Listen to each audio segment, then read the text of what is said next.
All right, welcome to part 2. And again, we're going over this book here, Ecclesiastical History by Eusebius, book 2, chapter 14. And this is part 2 video. So you need to watch part 1, obviously, before you watch this. So you know what passage of this book we're actually going over. So problem number 4. We also see in Galatians 2:7, Peter will not apostate Jew, not Gentile. Galatians 2:7, the link right here. Okay. We also see in Matthew 19, Peter wanted the 12 judges, 12 tribes of Israel. Okay, link right there. You just click on it and it'll bring you right there. So we also see in John 21, Peter defeated the house of Israel. John 21. Now keep in mind that conversation took place before Gentiles even entered the scene. Okay. This took place in AD 30, this conversation, shortly after Jesus died on the cross, which took place on April 3rd of AD 30. So the Gentiles did not come on the scene until AD 33, until 3.5 years later, with Acts chapter 10, the Cornelius household.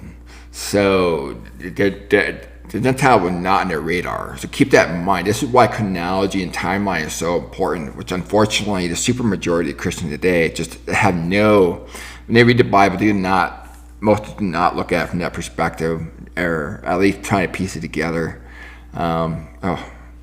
Anyway, knowing the above, why would Peter abandon them, take off to Rome, in a city that does not even speak his language, 1,200 miles away? Knowing what the biblical narrative here.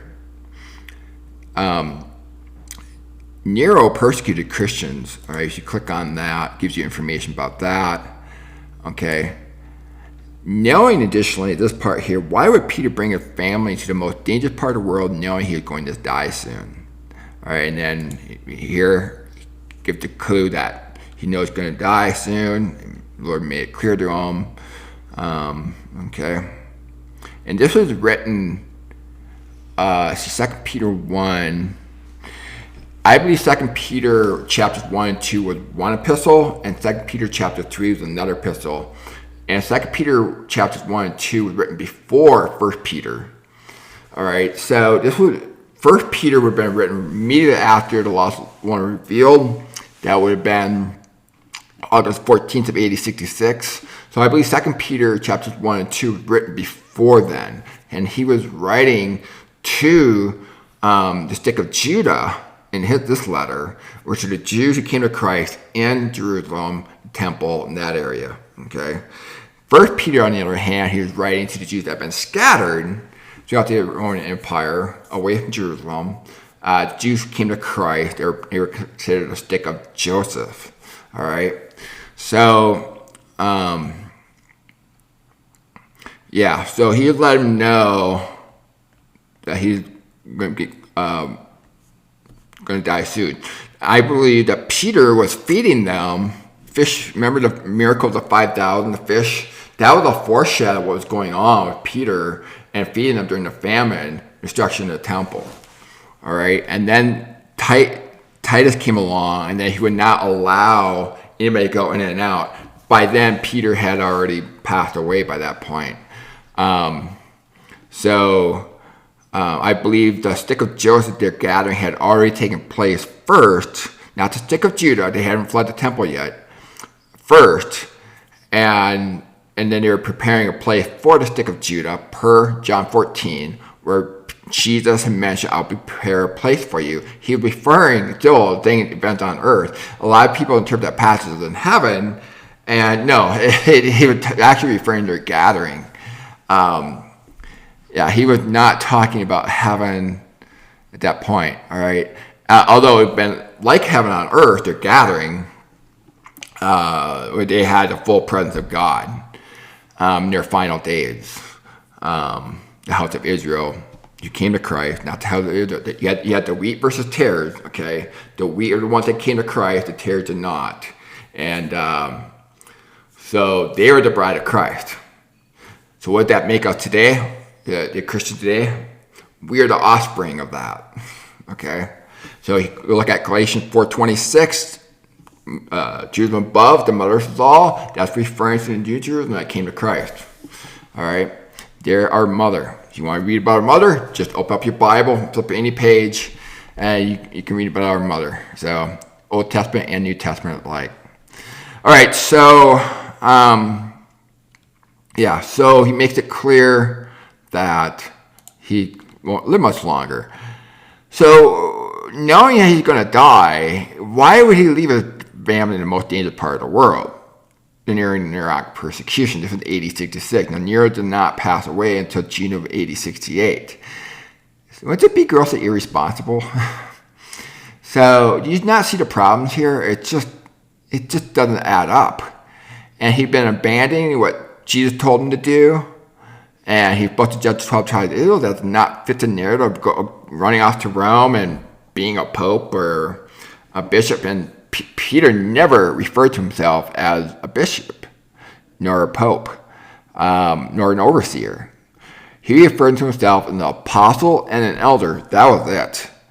And that was an apostle to the Jews. Only Paul was an apostle to the Gentiles. He was the only one. And unfortunately, the large majority of Christians today, they treat John and Peter as apostles to Gentiles. And when you go down that path, you are going down the path of confusion. There is no getting around it. And I understand where they're coming from, reading certain texts, but no, you have to understand that there were Jews scattered throughout the Roman Empire. Again, they were referred to the stick of Joseph. And the stick of Judah were the Jews who came to Christ who were at Jerusalem. And so they're the ones that endured the entire 1335-day prophecy at the end of 1212. And as mentioned there, blessed he who makes it to the end. So those who made it to the end, they fled on that last day, which was in April 10th of AD 70. So that was after the stick of Joseph had already arrived to their gathering. So anyway, so there's a lot of problems with Eusebius' claim. And so, so this is it for part 2. Book 2, chapter 14. I'm also going to have book 2, chapter 15 as well. And there's going to be other parts to this as well. For example, Eusebius makes the claim that the Christian Jews, the Jewish Christians, fled to Pella. That is farce. I'm going to make a video for that, why that is so false. And why, begs the question, why would Eusebius do that? To make it sound more believable that Peter no longer had the rule of John 21 and he just had the freedom to go take off somewhere and make it look more believable. Anyway.